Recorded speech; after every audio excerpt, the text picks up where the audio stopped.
So I'm going to share with you my recipe for spiced warming coffee. It's an absolute winner at this time of year when it's so cold.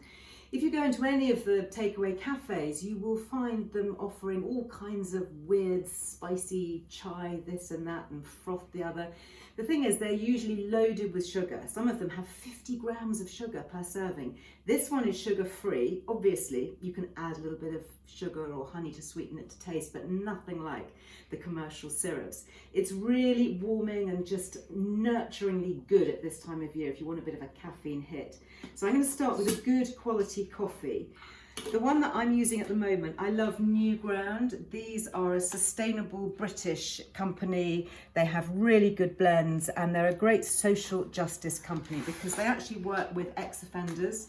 So guys coming out of prison, they give them training into how to roast and grind beans and just give them a sense of purpose and life and a job and employment and all those things that, you know, some of us anyway take for granted.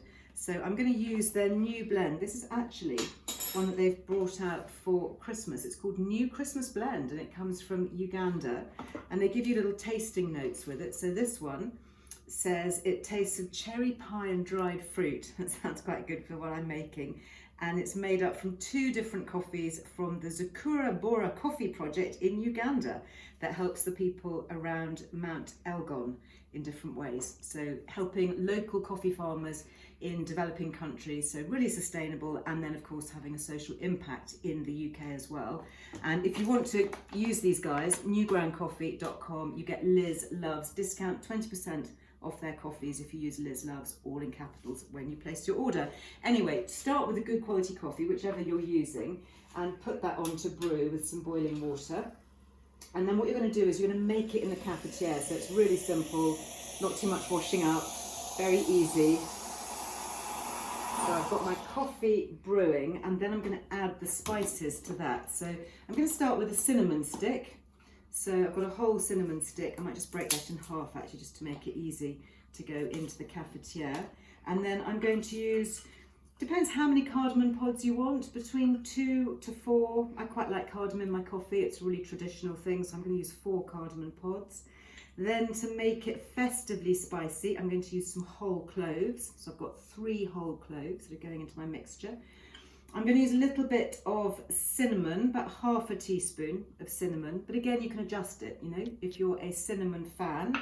And then I'm going to use some ginger as well. Again, about a teaspoonful of ginger and mix that all together. Oh, not forgetting a few black peppercorns. So I'm going to use just 2 or 3 black peppercorns and give that a stir. And then you just really want that to infuse. Leave that ideally for 2 or 3 minutes, something like that. Now obviously I'm not going to be able to plunge the plunger because I've got cinnamon sticks in there, so I'll take those out just before, but just give that a good stir up. Now you can drink that black just with a little bit of sweetener, or of course you can make it into a frothy, latte, cappuccino type drink. So I've got a bit of milk here, which I've just been warming up. And I'm going to froth that. If you've got a milk frother, obviously you could use that. But I'm just going to whisk my milk up just to make it frothy. Or if you want to have a milk substitute, obviously you could froth something like oat milk. That froths really well. So get that nicely frothed. Get my cup at the ready. Use this one. Fish out those little cinnamon sticks. Don't throw them away because you can reuse these and infuse them for another brew. There we go. Oh, the smell, it just smells, oh, it smells so uplifting and spicy and aromatic and almost Christmassy.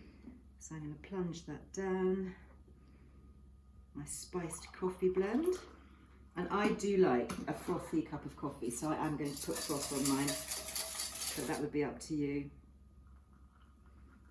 Nice frothy. Let me spoon a bit of froth out actually and put that on the top. So easy, and as it stands, sugar free, and yet the taste is really good. Oh, really delicious. Try it, let me know what you think. Hope you love it.